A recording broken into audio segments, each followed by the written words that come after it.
Hey guys, स्वागत है आप सभी का आपके अपने चैनल अपनी पाठशाला पर। और ये है हमारी सामान्य विज्ञान की डेली सीरीज, जिसका आज सेट नंबर 2 हम डिस्कस करने वाले हैं। ये एक एमसीक्यू सीरीज होती है जिसमें 20 क्वेश्चन डेली हम डिस्कस करते हैं, जो सामान्य विज्ञान के किसी एक चैप्टर से, सिंगल चैप्टर से होते हैं, यानी चैप्टर वाइज भी एक तरह से ये सीरीज है। तो अगर आप चैनल पर नए हैं तो चैनल को सब्सक्राइब कर लें, वीडियो को ज़्यादा से ज़्यादा लाइक करें और शेयर करें। तो चलिए शुरू करते हैं। तो देख लेते हैं आज का क्वेश्चन नंबर फर्स्ट। तो क्वेश्चन नंबर फर्स्ट जो है वो मैचिंग का क्वेश्चन है, यानी सुमेलित करने का। तो यहाँ मैं फर्स्ट, सेकंड, थर्ड और फोर्थ लिख लेता हूँ। तो क्यूसेक में क्या मापा जाता है? क्यूसेक में भाई प्रवाह की दर मापी जाती है। आप लोगों को पता होगा कि नदी में या नहरों में बात करते हैं कि आज इतने क्यूसेक पानी छोड़ा गया। बाइट की बात करें तो बाइट जो है कंप्यूटर की मेमोरी की होती है। Bit, byte, kilobyte, megabyte, gigabyte और टेराबाइट, ये सब किसकी होती हैं? ये होती हैं कंप्यूटर की मेमोरी की।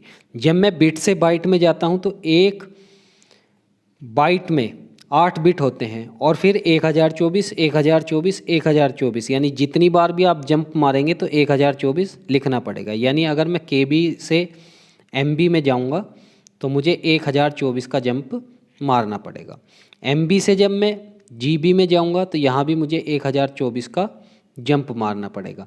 जीबी से जब मैं टीबी में जाऊंगा यानी टेराबाइट में जाऊंगा तो यहाँ भी मुझे 1024 का जंप मारना होगा। तो ये बात आप लोग याद रखेंगे।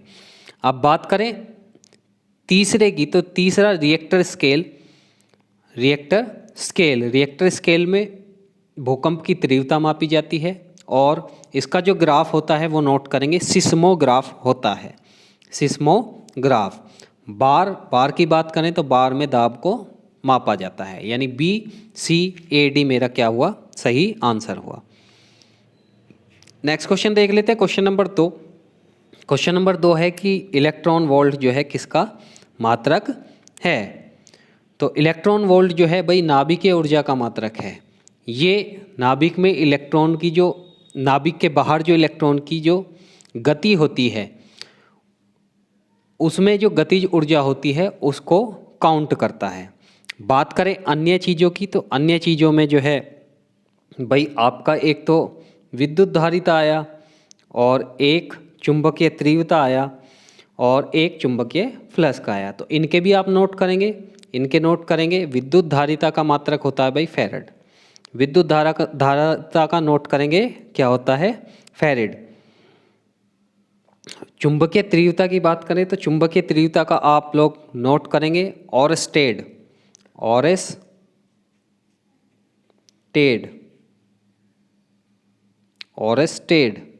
चुंबकीय तीव्रता हुआ, चुंबकीय तीव्रता का हुआ ओरस्टेड। अब बात करें चुंबकीय फ्लक्स की। भाई चुंबकीय फ्लक्स का मात्रक क्या होता है? चुंबकीय फ्लक्स का मात्रक होता है वेबर। क्या होता है? वेबर। वेबर आप लोग याद रखेंगे। क्लियर है? नेक्स्ट क्वेश्चन देख लेते हैं भाई, क्वेश्चन नंबर 3। तो क्वेश्चन नंबर 3 में पूछ रहा है कि रदरफोर्ड निम्नलिखित में से किसका मात्रक है? तो रदरफोर्ड चुंबकीय प्रेरण का मात्रक है, या रेडियो विखंडन का मात्रक है, या चुंबकीय क्षेत्र का मात्रक है, या वजन का मात्रक है? तो वजन का मात्रक तो आप लोग जानते होंगे कि वजन का मात्रक है न्यूटन। वजन का मात्रक न्यूटन है, किलोग्राम नहीं। ये बच्चे बहुत गलती करते हैं। तो वजन का मात्रक है न्यूटन। बात करें अब चुंबकीय क्षेत्र की, तो चुंबकीय क्षेत्र का आप लोग सब जानते होंगे, टेस्ला मात्रक है। चुंबकीय क्षेत्र का क्या मात्रक है? टेस्ला। नोट करेंगे। बात करें चुंबकीय प्रेरण की, तो चुंबकीय प्रेरण का मात्रक क्या है? गॉस। चुंबकीय प्रेरण का मात्रक है गॉस। ये बात आप लोग जानते होंगे, अगर नहीं जानते हैं तो अभी नोट कर लें। तो बाकी बचा बी ऑप्शन। तो बी ऑप्शन का क्या हुआ? रेडियो विखंडन का मात्रक हुआ रदरफोर्ड। कल एक और बताया था रेडियो विखंडन का, क्यूरी। तो ये दोनों चीज़ आप लोग याद रखेंगे। क्लियर है? नेक्स्ट क्वेश्चन, क्वेश्चन नंबर 4 कह रहा है कि चुंबकीय क्षेत्र का एसआई मात्रक है। तो चुंबकीय क्षेत्र का एसआई मात्रक आप लोग याद रखेंगे ampere per second square, ampere per second square. Clear है। क्वेश्चन नंबर आज का 5 पे, क्वेश्चन नंबर 5 है कि विद्युत वाहक बल, विद्युत वाहक बल इसका मात्रक होता है। तो विद्युत वाहक बल मात्रक का मात्रक क्या होता है? वोल्ट। विद्युत वाहक बल इंग्लिश वाले बच्चे जानते होंगे, ईएमएफ इसको बोला जाता है। न्यूटन की बात करें तो न्यूटन किसका मात्रक है? बल का मात्रक है। जूल किसका मात्रक है? कार्य और ऊर्जा का है। और कूलाम जो है किसका मात्रक है? नोट करेंगे, विद्युत आवेश का, यानी इलेक्ट्रिक चार्ज।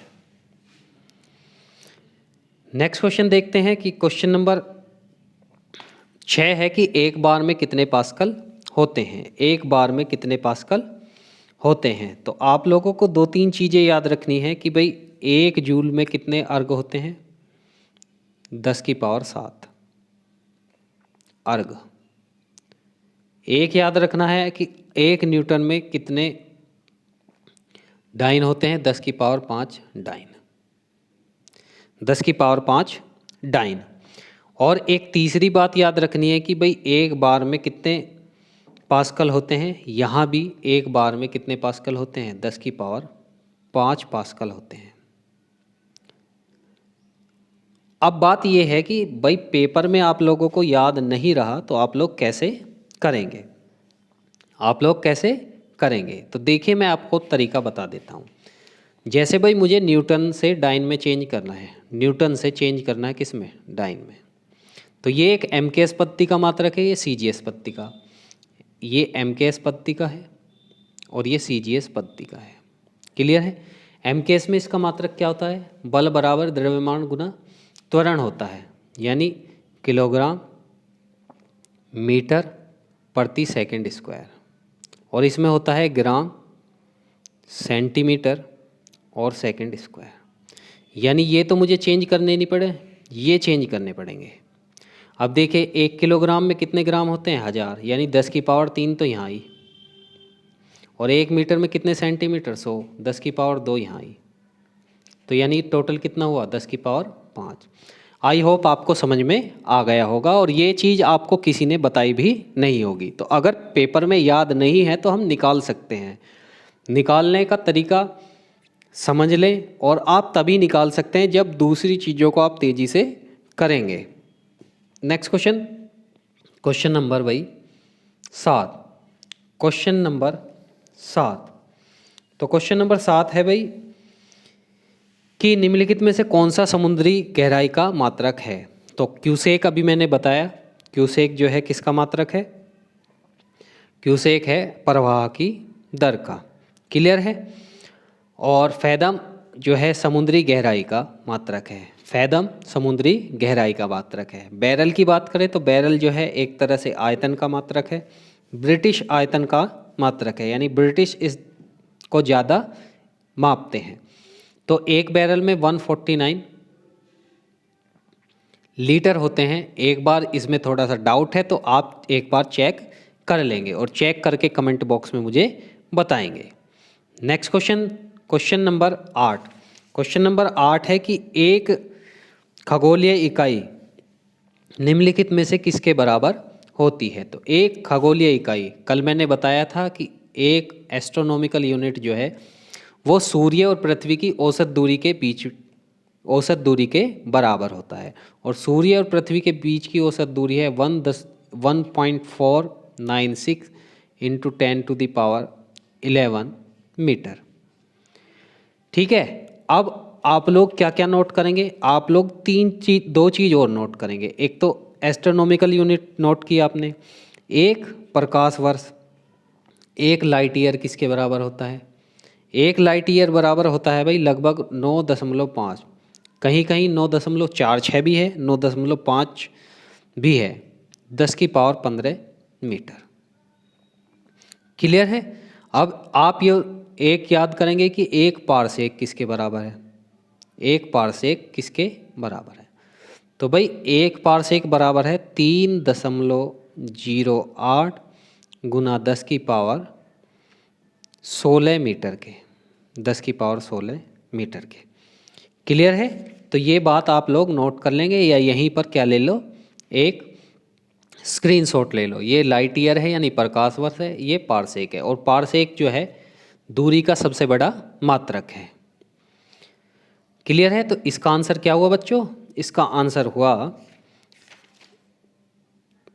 1.496 गुना 10 की पावर 11 मीटर। क्लियर है? नेक्स्ट क्वेश्चन भाई, क्वेश्चन नंबर 8। यंग प्रत्यास्था गुणांक का मात्रक है। यंग प्रत्यास्था गुणांक का मात्रक है, तो बताइए जल्दी, यंग प्रत्यास्था गुणांक का मात्रक क्या है भाई? ये मात्रक क्या हुआ? ये मात्रक तो हो गया किसका? चाल का। और यंग प्रत्यास्था गुणांक का क्या हुआ? न्यूटन पर मीटर स्क्वायर, न्यूटन पर मीटर स्क्वायर। तो ये बात आप लोग याद रखेंगे।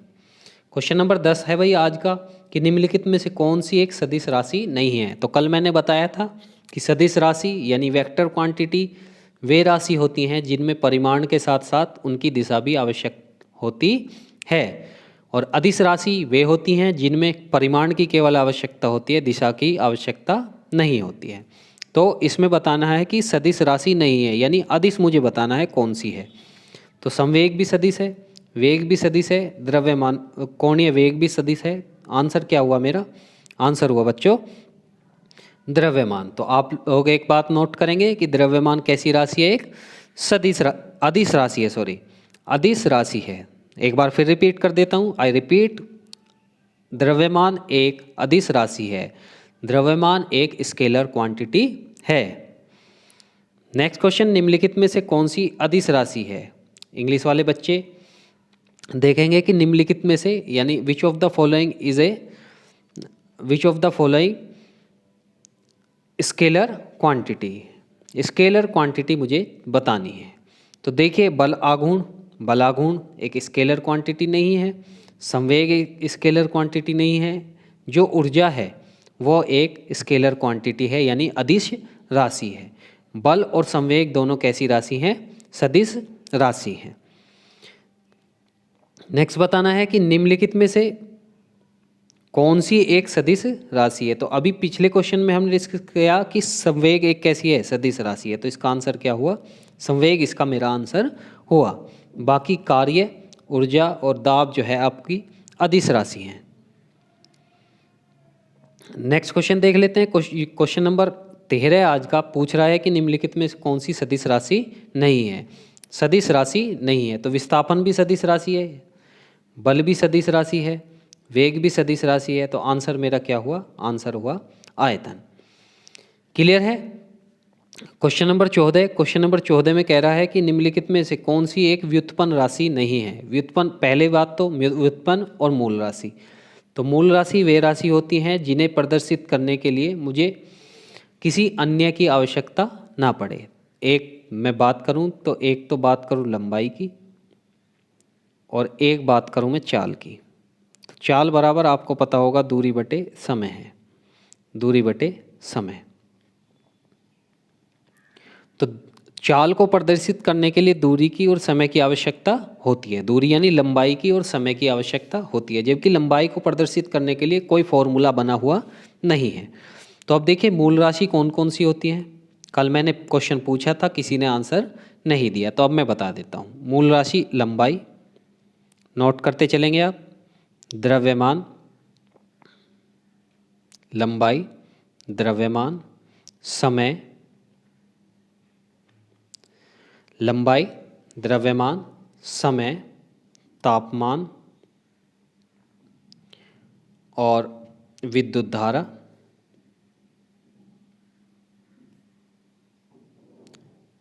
ज्योति तीव्रता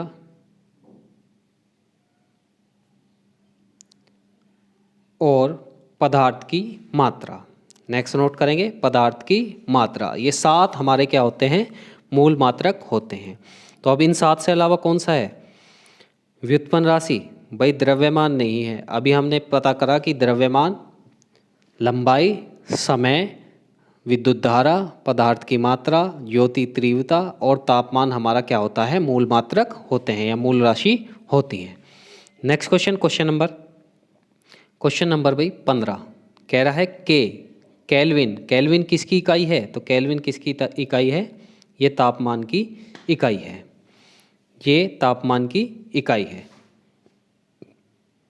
नेक्स्ट क्वेश्चन, क्वेश्चन नंबर 16 ये कह रहा है कि बिजली का प्रतिरोध मापने के लिए किस उपकरण का प्रयोग किया जाता है, यानी प्रतिरोध मापने के लिए किसका प्रयोग किया जाता है, प्रतिरोध मापने के लिए ओम मीटर का प्रयोग किया जाता है।